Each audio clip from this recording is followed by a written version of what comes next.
first thing you need to make VR work is vision. If you can trick it, you can trick the rest of your brain and body reasonably well. But touch, that's something we do every day without even thinking about it. And when it's missing in virtual reality, it's one of the first things that you want. One of the main design goals for touch was that it give you hand presence, the feeling that your virtual hands are really your real hands, that they're there with you. We made hundreds of prototypes, refining on ergonomics, the types of inputs we had, the type of tracking that we had.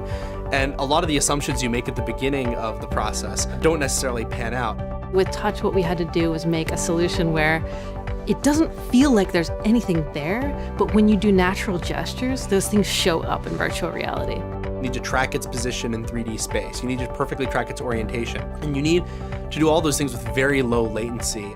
Some of the decisions that we made with touch, we weren't sure if they were going to work. And 300 prototypes later, many did not. It takes a while to find that right magic where you pick up the device and you pull a trigger and you're like, that's it. And getting there and really finding the way to make it work, it's pretty incredible. When we first got constellation tracking fully integrated and working, that just magic of one-to-one, your hand is interacting in the environment was an absolute breakthrough. So with hand presence, there's a real social element that comes in. And it's one thing to see somebody's head kind of move around. It's another thing when they can actually wave at you. The other person comes alive. It just feels like that person is there.